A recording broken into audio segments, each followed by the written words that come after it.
bigyan natin ng reaction opinion itong post ni E.B. Higalbot tungkol ito sa chairmanship ng Blue Ribbon Committee. Sabi dito, Senator Pia Cayetano is new chair of Blue Ribbon Committee. Pero, bakit vice chair si Ping Lacson? Ha ha ha ha. Naibalik kay Amy ang Foreign Relations Committee. So, ano ba ito? Dismayado ba tayo? O dismayado ba ako na hindi nakuha ni Senator Marcoleta ang Blue Ribbon Chair? Sa umpisa, yes. Kaya lang, habang iniisip ko, kasi pagdating na dito, dapat magiging, ano bang tawag doon? Mas lalo akong bumilib ngayon sa leadership ni Senator Alan Peter Cayetano.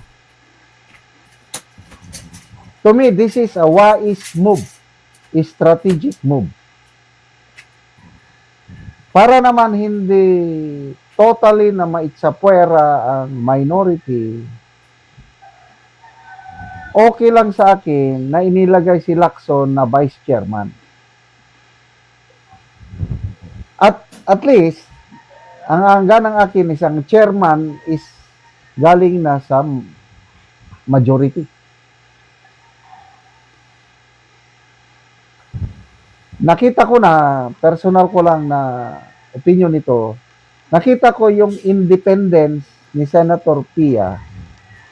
Hindi siya kasing agresibo ni Marcoleta. Medyo mas, mas suabe. Si Marcoleta kasi, aggressive yung dating na to a point na kaya nagkakaroon ng matinding friction sa Senado dahil sa aggressive style ni Marcoleta. Kaya ito, parang tinone down lang nila. And to me, kahit medyo dismayado ako, dahil ang gusto ko sana, si Marcoleta ang chairman. Para go, go, go! Balik sa dati. Kaya lang, medyo medyo manipis yung majority, 13 lang sila, delikado. Kailangan huwag silang masyadong agresibo pagdating dito para hindi naman halata na para bang ang inaalmanan lang ni Marcoleta is yung Blue Ribbon. To me, okay na sa akin na natanggal si Lacson na chairman. At least, ang magtimon. Importante kasi yung magtimon eh. Yung chairman, mag-decide kailan ba ipatawag, sinong ipapatawag. At least, ang mag-decide na ngayon, sinong ipapatawag, ang majority. So to me, wais diskarte, lalo, I believe na marami sa inyo ang medyo dismayado. Ako rin, sa umpisa, napailing ako. Kaya lang, in a way, let's trust sa wisdom, leadership ni Senator Alan Peter Cayetano. Example lang, noong midterm election, biglang nag-endorso si VP Sara ng dalawang kandidato na hindi naman sila PDP laban. Camille Villar and Senator Amy Marcos. Marami sa atin nung una ang umangal. Ako rin, nung una ayoko nang botohan yang si Amy Marcos dahil sabi ko, never to Marcos again. Camille Villar, ayoko na rin. Ang gusto ko lang is Duterte plus mamili na lang ako, pwedeng hunasan, pwede yung ibang mga dyan.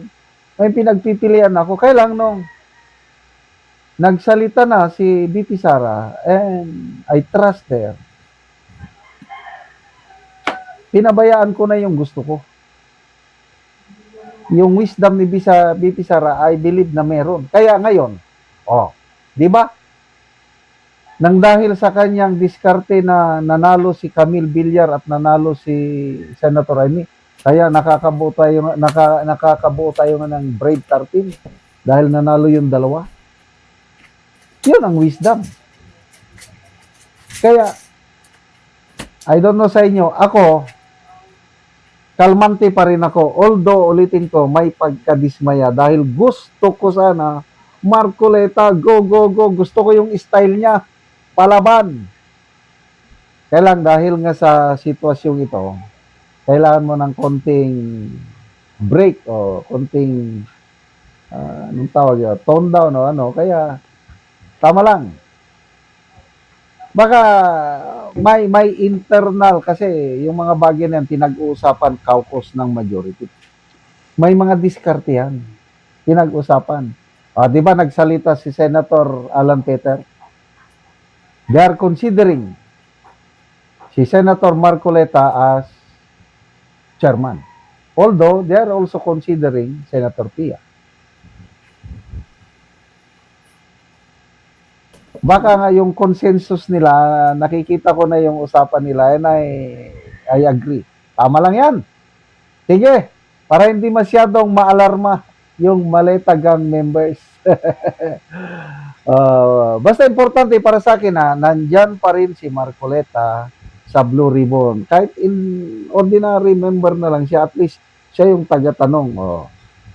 Taga-timon lang si Senator Pia. Importante, patawag yung Brave 18 Marines. Pag hindi patawag, wala na. Wag na lang tayo umasa pag hindi patawag. But I believe, ipapatawag na yan. Ipapatawag yung Maglolo na Bersamin. Ipapatawag si dating Secretary Amina Pangandaman. Papatawag yung dalawang tauhan ni Saldico. Mark and John Paul Estrada, Mark Tiksay. Papatawag ang mga yun. Papatawag din sana si Gutesa. Then, pwede nang isali si Saldico through Zoom. Makakuha lang siya ng sworn statement niya sa bansa na kinaroroonan niya ngayon na kasama sa Apostille Convention. So, go, go, go! Blue Ribbon Committee. Salamat mga kaibigan sa inyong pagsubaybay. Katulong kayo ng maigi sa tribong talandig ng Bukidnon dahil ang sweldo natin sa channel na ito is pantulong sa tribo.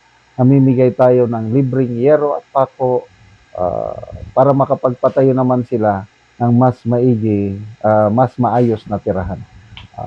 Panoorin niyo ang video na ito. Anak ko diri sa balay sa Tabangan og Yero. So muna ni ang itsura sa iyang atop.